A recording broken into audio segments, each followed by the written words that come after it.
সকাল না হতে হতেই বাজারের ব্যাগ নিয়ে বেরিয়ে পড়েছি বাজার করার জন্য। প্রত্যেকদিন সকালে করে এত বৃষ্টি হতো যে সত্যি মানে বাজারে আর যাওয়া হয়নি। তো আজকের বৃষ্টিটা নেই, সেই কারণে আজকের একটু বাজারে যাচ্ছি।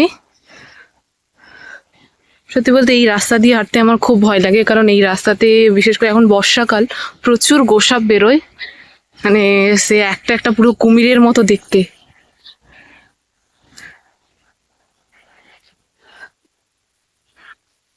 তো বাজারের ব্যাগ নিয়ে নিয়েছি এখানে, আর ছাতা তো আছেই, কারণ ছাতা নিতেই হবে, না হলে হবে না, কারণ কোন সময় আবার বৃষ্টি চলে আসে।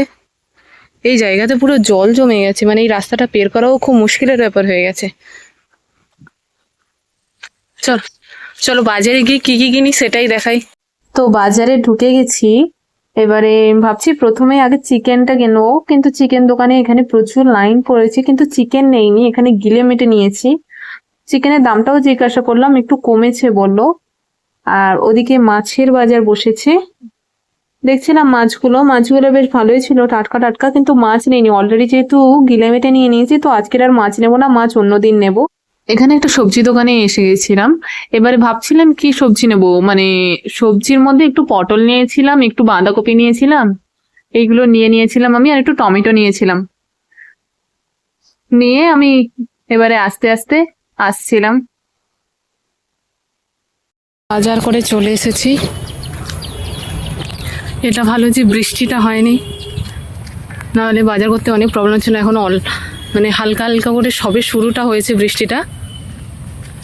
বাজার থেকে আজকের গিলে মেটে এনেছি, তো খুব সুন্দর করে রান্না করবো আর টেস্টি টেস্টি করে খাওয়াবো। চলো, এখানে গিলে মেটেগুলো এগুলো ছোট ছোট করে কেটে নিয়েছি। একটু পেঁয়াজ, একটু টমেটো, একটু কাঁচা লঙ্কা, একটু রসুন গ্রেট করে, এই আদাটা গ্রেট করা হয়নি, করা হবে। চলো রান্নাটা বসিয়ে দিই।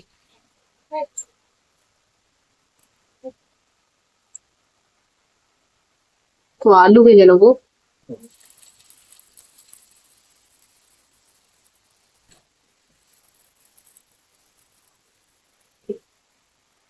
আলুগুলো ভালো করে ভেজে নেবো।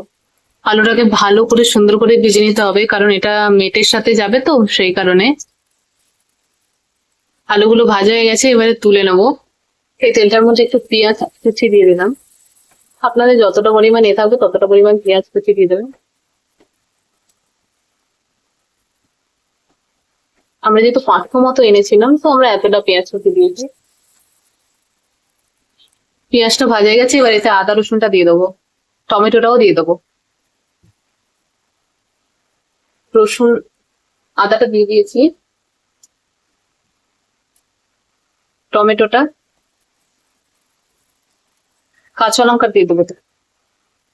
সাথে মিশে গেছে, এবার আমি ধুয়ে রাখা যে ছাটগুলো, ধুয়ে রাখা এবারে মেটেগুলো এবার আমি দিয়ে দেবো।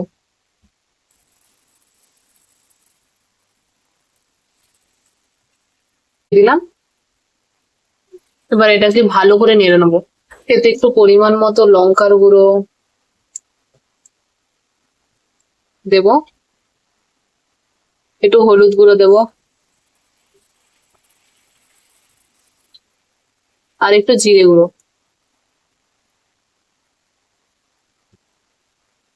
দিয়ে এটা ভালো করে মিক্সড করবো।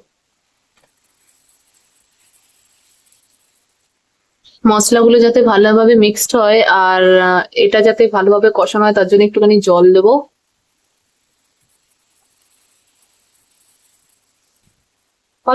একটু করে জল দেবো, যাতে এটা ভালো করে মিক্সড হয়। এটা কষাবো, একটু অনেকক্ষণ ধরে কষাবো, যাতে এটা ফ্রাই ফ্রাই হয়ে যায়, কারণ এটা ঝোল করলে ততটা ভালো লাগবে না, যাতে ফ্রাই ফ্রাই হয়ে যায় ততক্ষণ কষাবো। এর মধ্যে এবার আমি আলুটা দিয়ে দেবো, যেটা ভেজে রেখেছিলাম।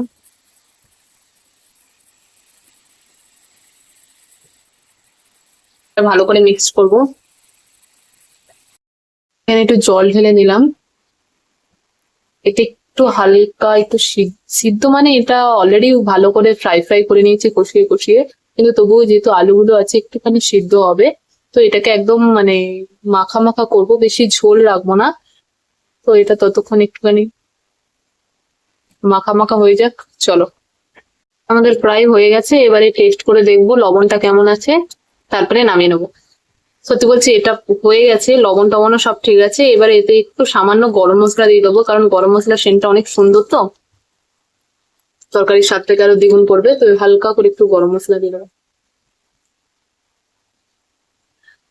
এবার আমরা এটা ইন্ডাকশনটা বন্ধ করে দেবো, কারণ আমাদের হয়ে গেছে। সো রান্না বান্না হয়ে গেল।